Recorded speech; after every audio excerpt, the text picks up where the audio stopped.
पौष कृष्ण एकादशी अर्थात सफला एकादशी व्रत कथा। युधिष्ठिर जी कहते हैं कि हे प्रभु, पौष कृष्ण पक्ष में कौन सी एकादशी होती है, उसका नाम और विधि क्या है, उसमें किस देवता की पूजा की जाती है। हे स्वामी जनार्दन, यह सब मुझे विस्तार पूर्वक कहिए। तब श्री कृष्ण जी बोले कि हे राजेंद्र, तुम्हारे स्नेह के कारण मैं कहूँगा। मैं जितना संतुष्ट एकादशी के व्रत से होता हूँ, उतना अधिक दक्षिणा वाले यज्ञ से भी संतुष्ट नहीं होता। इस कारण संपूर्ण यत्न से हरिवासर एकादशी का व्रत करना उचित है। हे राजन, पौष कृष्ण पक्ष में द्वादशी से युक्त जो एकादशी होती है, उसका महात्म्य एकाग्रचित्त से श्रवण करना चाहिए। हे राजन, सब महीनों में जितनी एकादशियां होती हैं, यद्यपि उनमें भेद न करना चाहिए, तथापि इस एकादशी की और भी कथा सुनो। अब मैं लोगों के कल्याण के निमित्त पौष मास की कृष्ण पक्ष की एकादशी की विधि में तुमसे कहूँगा। पौष कृष्ण पक्ष की एकादशी का नाम सफला है। इसके अधिदेव नारायण हैं। इसमें प्रयत्न पूर्वक उनकी पूजा करनी चाहिए। हे राजन, पूर्वोक्त विधि से मनुष्य को एकादशी व्रत करना चाहिए। नागों में जैसे शेष, पक्षियों में जैसे गरुड़, यज्ञों में जैसे अश्वमेध, नदियों में जैसे गंगा, देवताओं में जैसे विष्णु और दो पद वालों में ब्राह्मण श्रेष्ठ हैं, उसी प्रकार व्रतों में एकादशी तिथि सर्वश्रेष्ठ हैं। हे भारतवर्ष में श्रेष्ठ युधिष्ठिर, जो सदा एकादशी का व्रत करते हैं, वे सर्वथा मेरे प्रिय हैं। सफला नाम की जो एकादशी है, उसकी पूजा विधि को सुनो। देश और काल में उत्पन्न फलों से व्रत के दिन मेरा पूजन करे। उत्तम नारियल का फल, बिजौरा, जंबीरी, नींबू, अनार, सुपारी, लवंग, आम तथा अनेक प्रकार के फल और धूप दीप से विधि पूर्वक भगवान विष्णु की पूजन करे। सफला एकादशी की रात्रि में जागरण करे तथा दीपदान सबसे अधिक उत्तम कहा गया है। जब तक नेत्र खुले रहे, तब तक मन से जो रात्रि में जागरण करता है, उसका पुण्य फल सुनो। हे राजन, उसके समान न तो यज्ञ है, न तीर्थ है और न इस लोक में कोई व्रत है, क्योंकि 5,000 वर्ष तक तपस्या करने से जितना फल प्राप्त होता है, उतना फल सफला एकादशी के व्रत करने से प्राप्त होता है। हे राजन, अब सफला एकादशी की कथा सुनो। माहिष्मत राजा की चंपावती नाम की प्रसिद्ध पुरी थी। उस माहिष्मती राजा के 4 पुत्र उत्पन्न हुए। उनमें ज्येष्ठ पुत्र महापापी, दूसरे की स्त्रियों से रमण करने वाला, सदा वेश्याओं के संग में रत रहने वाला, इस भांति उस पतित ने पिता के सब द्रव्य को नष्ट कर दिया। नित्य कुत्सित वृत्ति में लगा रहता था। ब्राह्मण, वैष्णव और देवताओं की निंदा किया करता था। तब माहिष्मत राजा ने अपने लूम्पक नामक पुत्र को इस प्रकार देखकर उसे राज्य से बाहर निकाल दिया। जब राजा ने अपने राज्य से निकाल दिया, तब राजा के भय से उसके बंधु और परिवार के सभी लोग उसे त्याग दिए। लुम्पक मन में विचार करने लगा कि पिता और भाइयों ने तो मुझे त्याग दिया, अब मेरा कर्तव्य क्या है।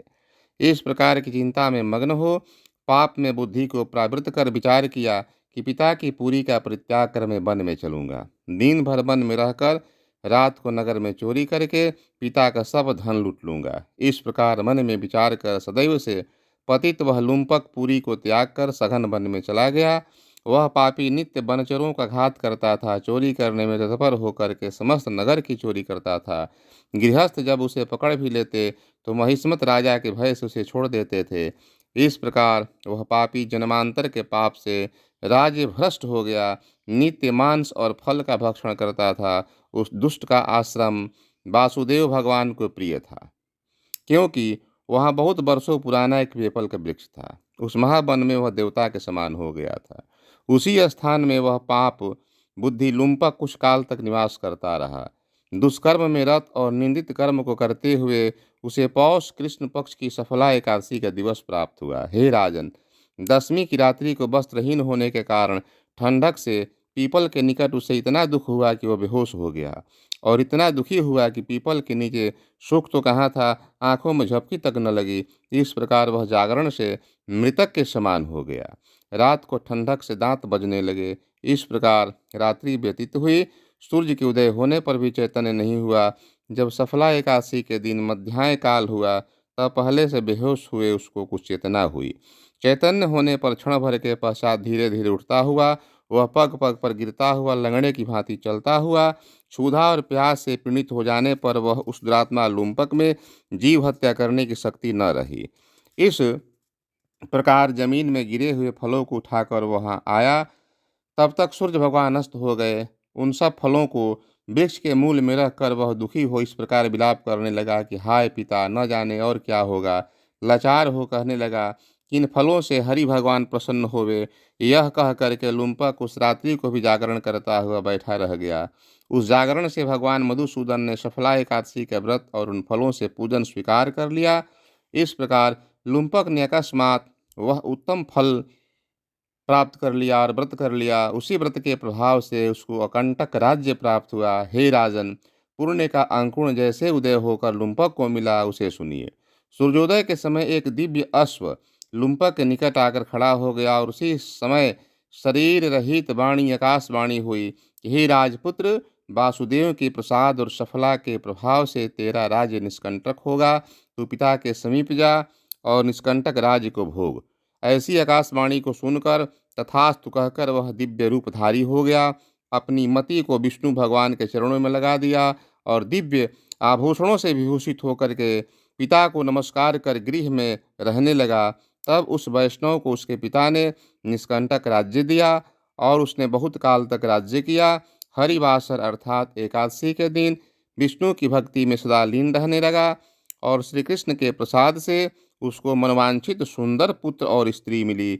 उसके पश्चात वृद्धावस्था प्राप्त होने पर वह अपने पुत्र को राज्य पर बैठाकर स्वयं विष्णु की भक्ति में परायण होकर स्त्री सहित वन को चला गया और अपनी आत्मा को भस्म करके विष्णु लोक को प्राप्त हुआ और वहाँ कृष्ण के समीप गया, जहाँ जाने से चिंता नहीं होती है। इस प्रकार सफला एकादशी का व्रत कर जो करेंगे वे इस लोक में यश और परलोक में निसंदेह मोक्ष को प्राप्त करेंगे। सफला एकादशी के व्रत करने वाले मनुष्य संसार में धन्य हैं। वे इसी जन्म में मोक्ष प्राप्त करते हैं, इसमें कोई भी संदेह नहीं है। हे राजन, जो मनुष्य सफला का महात्म सुनता है वह अश्वमेध यज्ञ का फल प्राप्त करके अंत में स्वर्गलोक में निवास करता है। इस प्रकार पौष कृष्ण पक्ष एकादशी अर्थात सफला एकादशी का व्रत संपन्न हुआ। प्रेम से बोलिए श्री कृष्ण भगवान की जय, विष्णु भगवान की जय, लक्ष्मी नारायण भगवान की जय।